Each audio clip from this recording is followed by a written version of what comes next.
नमस्कार, मैं हूं पवन त्यागी। कुश्ती महासंघ के पूर्व अध्यक्ष ब्रजभूषण शरण सिंह पर यौन शोषण लगाने वाले पहलवानों का आंदोलन अब खत्म हो गया है और इस आंदोलन के जरिए 2024 में मोदी को सत्ता से बाहर करने का सपना देख रहे आंदोलनजीवी अब ठगा महसूस कर रहे हैं।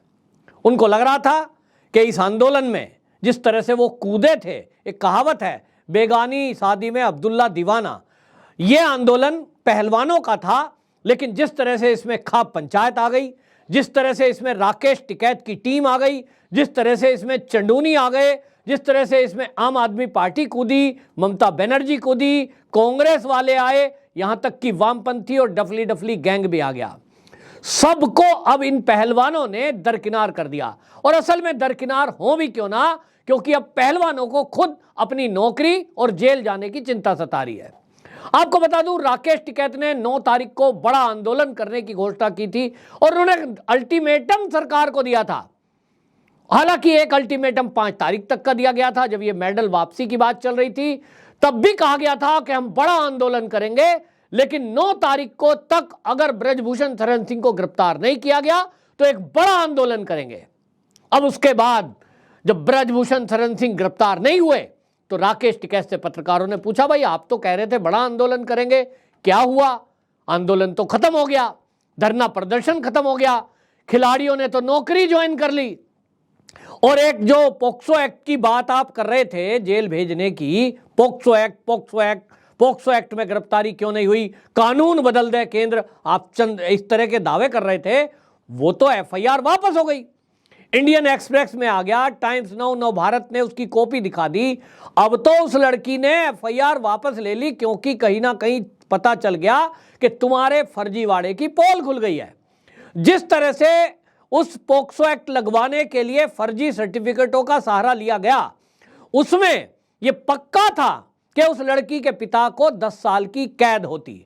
और यह आपको बता दूं, कानून के जानकारों के साथ साथ दिल्ली पुलिस के पूर्व एसीपी वेद भूषण वो खुलासा कर रहे हैं। उन्होंने एक निजी चैनल पर यह खुलासा किया है कि क्योंकि इनको पुलिस ने बता दिया कि आपने जो सर्टिफिकेट जमा किए हैं, जिस तरह से फर्जी डेथ सर्टिफिकेट आपने बनवाया है, इस फर्जीवाड़े में आपको कम से कम 10 साल की सजा होगी। और क्योंकि धारा 164 के तहत नाबालिग लड़की जिसको कह रहे थे, हालांकि वो बालिग थी, जज के सामने उसने बयान दिए थे, इसमें दोषी वो लड़की भी कहलाई जाएगी, क्योंकि आप किसी के कहने से, किसी के बहकावे में यदि आप गलत बयानी करते हैं तो आप भी दोषी सिद्ध होते हैं। कुल मिलाकर के इनको लग गया कि मामला खुल चुका है और इसलिए अब आंदोलन किस लिए करें।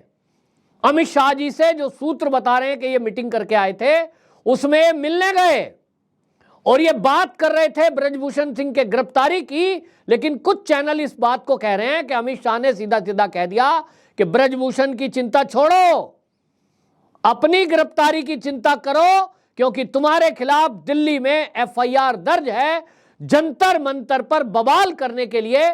और जब देश की नई संसद का उद्घाटन होना था, उस समय षड्यंत्र करने के लिए आप संसद की तरफ मार्च करने की जिद कर रहे थे, जिससे आपने देश और दुनिया में सरकार को बदनाम किया, एक सांसद को बदनाम किया और एक षड्यंत्र किया और पुलिस पर हमला किया। इन कई गंभीर धाराओं में इन पहलवानों के नाम दर्ज एफआईआर है और वो एफआईआर में कार्रवाई होगी। जो कानून के जानकार है वो ये कहते हैं कि अगर ये माफी भी मांग लेंगे तो वो एफआईआर अब खत्म होने वाली नहीं है, वो कोर्ट से होगी। जिस तरह से नाबालिग लड़की जो है, जो नाबालिग बताई जा रही थी और वो बाद में बालिग निकली है, वो भी पुलिस थाने गई थी और उसने कहा जी एफआईआर वापस लेना चाहता हूं, जो उसके पिता थे, क्योंकि पिता की तरफ से एफआईआर थी। पुलिस ने कह दिया कि एफआईआर दर्ज होने के बाद ये केवल कोर्ट का काम है कि उसको रद्द कर सके, तो कोर्ट जाइए। और इसलिए कहा यह जा रहा है कि वो कोर्ट गए, कोर्ट में उन्होंने जज के सामने बयान दिए, तो ये एफआईआर वापस हुई। समय रहते वो एफआईआर वापस हो गई। लेकिन जो बाकी पहलवान हैं, इन्होंने अभी भी जो एलिगेशन लगाए थे उस पर कोई एफआईआर वापस लेने के लिए याचिका नहीं डाला है। और इसीलिए अब इनको लग रहा है कि अगर ये अपनी रिपोर्ट वापस लेते हैं तो जनता इनको, इसके अलावा आपको बता दूं पूरी दुनिया में थू थू होगी कि आपने एक फेडरेशन के अध्यक्ष के ऊपर फर्जी आरोप राजनीति से प्रेरित होकर क्यों लगाए? क्योंकि पूरी दुनिया में इन्होंने महिला पहलवानों को बदनाम कर दिया है जो भारत की रेसलर है, क्योंकि इन्होंने कह दिया 1000 महिलाओं के साथ शोषण हुआ है। और अब इस मामले में जिस तरह से ये खाप पंचायत कूदी, जिस तरह से राकेश टिकैत की बयानबाजी हुई, इससे ये भी एक्सपोज हो गए।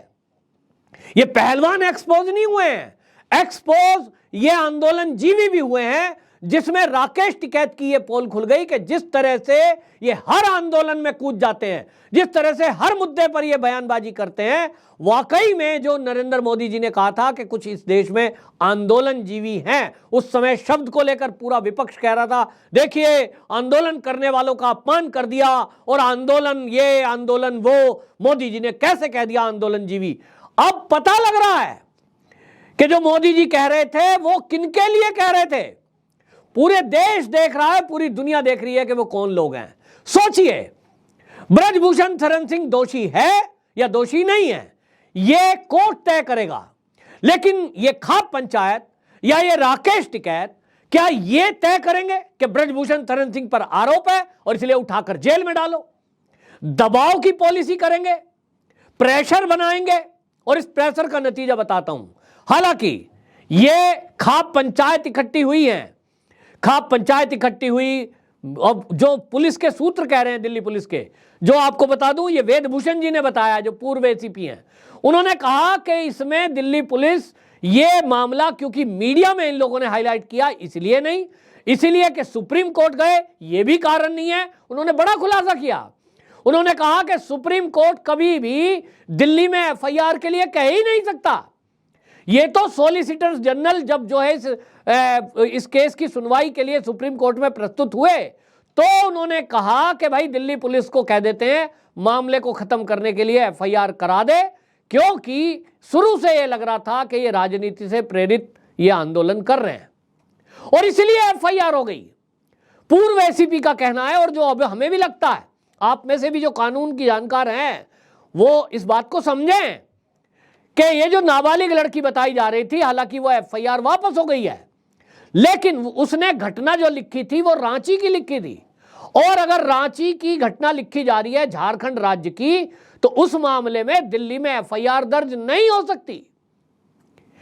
और ये केवल इसलिए की गई, मामला पहलवानों से जुड़ा हुआ है, मामला मेडल लाने वालों से जुड़ा हुआ है, इनके सम्मान का मामला है, इसलिए चलिए दिल्ली में दर्ज कर लेते हैं, इन्वेस्टिगेशन दिल्ली पुलिस ही कर लेगी, चलिए मामले को रफा दफा करते हैं। दूसरा, जो बाकी के 6 पहलवान हैं, जिसमें विनेश फोगाट है, उसने तो विदेश की घटना बताई है कि जब वो ओलंपिक खेलने गई थी और वो विदेश में ब्रजभूषण शरण सिंह ने होटल में छेड़छाड़ की, ये भी एफआईआर दिल्ली में नहीं हो सकती, क्योंकि यदि कोई भारत के बाहर की घटना है, जिस देश की घटना है उसी देश में एफआईआर करानी होगी।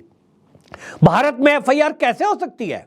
एविडेंस विदेश में है, घटना वहां की है, और यह कानून है कि जहां घटना होगी एफआईआर भी वहीं होगी, ऐसा पूर्व दिल्ली पुलिस के एसीपी वेदभूषण का कहना है। अब जब ये चीजें खुल गई तो अब ये एक्सपोज हो गए हैं कि किस तरह से ये दबाव की राजनीति कर रहे थे, और ये पूरे विपक्ष के साथ ये जो राकेश टिकैत है, जो चंडूनी है, जो ये खाप पंचायत के पीछे सत्यपाल मलिक जैसे लोग हैं, जिनको लग रहा है कि ये तो एक मुद्दा मिल गया, ये तो अब राजस्थान में भी भारतीय जनता पार्टी को हराने का एक मुद्दा मिल गया, क्योंकि जाटों को भड़काएंगे। जैसा कि आपने सत्यपाल मलिक का भाषण सुना ही होगा, क्या कह रहे थे वो कह रहे भाई ये जो है जिस तरह से पहलवानों को घसीटा गया, मेरे मन में आ रहा था कि मैं जाके दिल्ली में कुछ कर दूं, मतलब वो पुलिस पे हमला कराएंगे। चंद्रशेखर उर्फ रावण, जिसका जाट पंचायत से कोई लेना देना नहीं है, वो खाप का सदस्य नहीं है, वो किसी खाप का सदस्य हो भी नहीं सकता, क्योंकि वो एससी वर्ग से आता है। लेकिन आप देखिए कि वो खाप पंचायत में क्या भाषा का इस्तेमाल करता है। ब्रजभूषण शरण सिंह को अगर कहो तो हम घसीट के लाने की ताकत रखते हैं। एक सांसद के लिए जिस तरह के शब्द ये चंद्रशेखर उर्फ रावण ने इस्तेमाल किए, यदि यही शब्द ब्रजभूषण शरण सिंह ने चंद्रशेखर रावण के लिए किए होते तो क्या हो रहा होता? पूरा मीडिया उसको दिखा रहा होता, देखिए एक ठाकुर ने एक दलित के खिलाफ कैसे अपशब्द बोले हैं। सुप्रीम कोर्ट संज्ञान ले, पुलिस संज्ञान ले, बुलडोजर चलाओ, अभी तक हल्ला हो रहा होता। लेकिन चंद्रशेखर उर्फ रावण के उस बयान पर, एक सांसद के विरुद्ध जिस तरह के अपमानजनक शब्द इस्तेमाल किए, उस पर सब मौन है, क्योंकि सब मिले हुए हैं।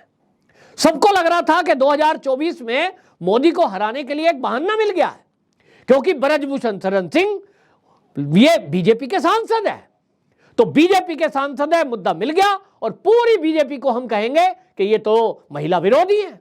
मोदी जी बात करते हैं महिलाओं की, मोदी जी बात करते हैं बेटी पढ़ाओ बेटी बचाओ की, और आपने सोशल मीडिया पे देखा ही होगा, कैंपेन चल गया।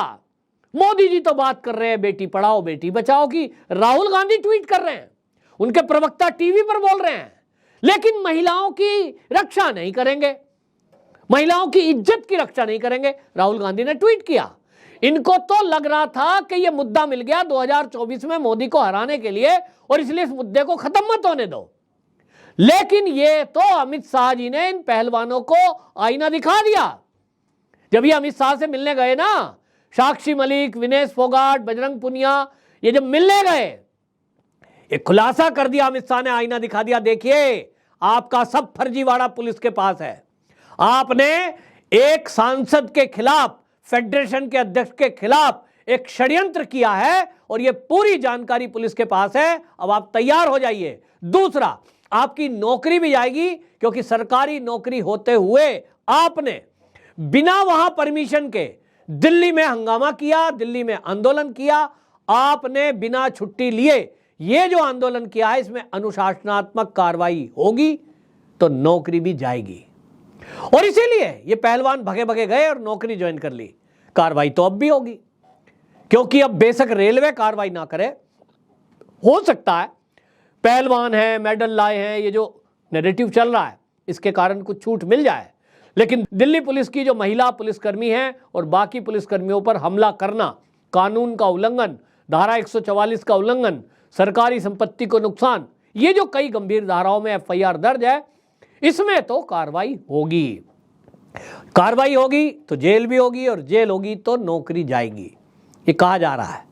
अब राकेश टिकैत कह रहे हैं 9 तारीख को हम आंदोलन नहीं करेंगे, क्योंकि सरकार से बात चल रही है पहलवानों की। तो आप राकेश टिकैत जी अब बहाना ढूंढ रहे हैं कि आप जनता को क्या मुंह दिखाएंगे, किस मुंह लेकर के आप उनके आंदोलन में कूद गए थे, क्या आपको बुलाया था, क्यों गए, क्या आपको कानून पर भरोसा नहीं था, कानून को अपना काम क्यों नहीं करने दिया, ये अब जनता सवाल पूछेगी इन आंदोलन जीवियों से। तो राकेश टिकैत कह रहे हैं वह बात चल रही है साहब सरकार से, लेकिन इन्हीं राकेश टिकैत के बयानों की पोल खोल रहे हैं पहलवान। बजरंग पूनिया ने ट्वीट किया कि हमारा आंदोलन अभी जारी है, आंदोलन खत्म नहीं हुआ, और गृह मंत्री अमित शाह से जो बातचीत की बात राकेश टिकैत कह रहे हैं कि सरकार से सकारात्मक बात हो रही है, इसकी पोल खोल दी है। आपको बता दूं किसने इसकी पोल खोली है, साक्षी मलिक के पति सत्यव्रत ने। यह पहलवान साक्षी मलिक के साथ था सत्यव्रत अमित शाह की मुलाकात में, और बाहर आते ही आज तक चैनल पर इन्होंने बाइट दी। आज तक ने पूछा कि आपने अमित शाह से बात की है, इस पर आप क्या कहेंगे, क्या कोई सकारात्मक बातचीत हुई, तो इन्होंने कहा कोई खास नतीजा नहीं निकला इस बैठक का, और उन्होंने कहा कि यह खबर भी बिल्कुल गलत है कि हम लोग जो है आंदोलन वापस ले रहे हैं, आंदोलन जारी रहेगा नौकरी के साथ साथ। यानी पहलवान कह रहे हैं कि अभी तो वो आंदोलन करेंगे, राकेश टिकैत कह रहे हैं सरकार से बात चल रही है इसलिए हमने नहीं करा। अरे भाई, इनको आउट कर दिया कि अपने घर बैठिए, आपके अंदर कूदने से और मुसीबतें बढ़ गई। जो आंदोलन जीवी लोग जनता मंतर पर बोले, वो मोदी के विरुद्ध बोले, देश के विरुद्ध बोले, मोदी की हत्या तक की बात कर दी।